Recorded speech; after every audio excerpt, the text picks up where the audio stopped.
Hello students, hope you are doing well. I will be your teacher for this lecture.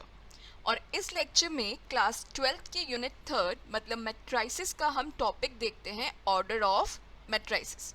ठीक है, अब जैसा कि हमने देखा कि मैट्रिक्स बेसिकली क्या होता है, एक रेक्टेंगुलर अरेंजमेंट होता है। ओके, जिसे हम कैपिटल लेटर से डिनोट करते हैं, जिसके अंदर रो और कॉलम होते हैं। ठीक है, तो एक एग्जांपल लेते हैं हम इसे समझने के लिए कि ए एक मैट्रिक्स है। ओके, जिसमें मेरे पास टोटल 2 रोज हैं और 3 कॉलम है। ये मेरी हो गई रो 1, ये हो गई रो 2, ये हो गया कॉलम 1, कॉलम 2 और कॉलम 3। ठीक है, तो किसी भी मैट्रिक्स की साइज या डायमेंशन जानने के लिए हम क्या यूज करते हैं, ऑर्डर ऑफ मैट्रिक्स का। ठीक है, जो कि हमें बेसिकली कैसे पता चलती है कि उस मैट्रिक्स में कितने रो हैं और कितने कॉलम है। ठीक है, तो हम क्या लिख सकते हैं कि a matrix having m rows and n columns is called a matrix of order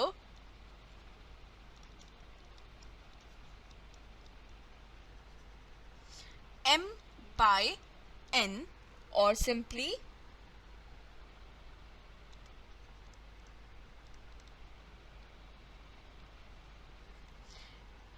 m by n matrix.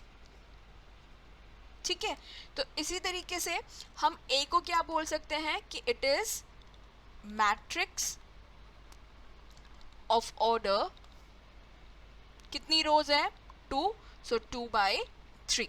ठीक है, अब जो बात यहाँ पे देखने वाली होती है वो क्या होती है कि जब हम n क्रॉस n लिख रहे हैं तो ये कोई मल्टीप्लिकेशन का साइन नहीं होता। ये जो साइन होता है ये फ्रेज बाय को डिनोट करता है जब भी हम ऑर्डर की बात करते हैं। ठीक है, तो हम क्या बोल सकते हैं कि order of a matrix is number of rose by number of columns in the matrix। ठीक है, तो ये हमारा तरीका होता है ऑर्डर को बताने का। इसे कंसीडर करने के लिए कुछ एग्जांपल्स लेते हैं हम, फटाफट देखेंगे कि उनके ऑर्डर क्या होते हैं। बी एक मैट्रिक्स लेते हैं, सी दूसरी मैट्रिक्स लेते हैं,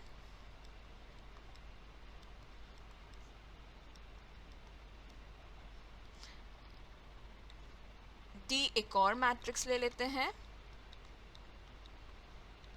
ओके, अब सबसे पहले बात करते हैं मैट्रिक्स बी की। तो अगर हम देखेंगे यहाँ पे, तो यहाँ पे हमारे पास कितनी रोज दिख रही हैं, सिर्फ एक, और कॉलम कितने दिख रहे हैं, 1, 2 एंड 3। तो इस मैट्रिक्स का ऑर्डर क्या हो जाएगा, 1 बाई 3। ठीक है, और ऑर्डर को हम लिखते कहाँ पे हैं, जनरली जो मैट्रिक्स होती है उसका जो एक्सट्रीम बॉटम राइट कॉर्नर होता है वहाँ पे, तो ये हो जाएगा 1 बाई 3। ठीक है, उसी तरीके से सी मैट्रिक्स में एक रो दिख रही है, दूसरी रो दिख रही है, तीसरी रो दिख रही है, कॉलम कितने दिख रहे हैं, 1, 2 एंड 3। तो इस मैट्रिक्स का ऑर्डर क्या हो गया, 3 रो बाय 3 कॉलम, मतलब 3 बाय 3। ओके, सेम तरीके से डी मैट्रिक्स में 1 रो, 2 रो और 3 रो, और कॉलम सिर्फ एक ही दिख रहा है, तो इसका ऑर्डर हम क्या लिख लेंगे, 3 बाई 1। ओके, तो सबसे पहले हमें समझ में आया ऑर्डर में हम रो लिखते हैं बाय कॉलम। ओके, तो यहाँ से ऑर्डर तो हमें पता चल गया कि क्या होता है। अब ऑर्डर को यूज करके हम क्या निकाल सकते हैं, number of elements in a matrix. ठीक है, अगर मान लो कि हमारे पास एक m by n ऑर्डर की मैट्रिक्स है, for a matrix of order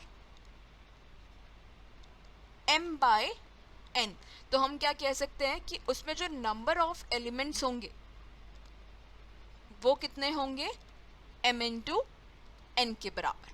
ठीक है, जैसे कि सेम एग्जाम्पल्स में हम देखते हैं फर्स्ट और मैट्रिक्स का ऑर्डर 1/3 था, तो यहाँ पे नंबर ऑफ एलिमेंट्स कितने होंगे 1 into 3 दैट इज 3, जो कि हमें एविडेंटली दिख रहा है एग्जाम्पल में। सिमिलरली नेक्स्ट के अंदर नंबर ऑफ एलिमेंट्स कितने होंगे 3 into 3 that is 9, and last में नंबर ऑफ एलिमेंट्स कितने होंगे 3 into 1 that is again 3। Okay, तो यहाँ से हमने देखा कि मैट्रिक्स का ऑर्डर क्या होता है। I hope you understood the explanation. Thank you.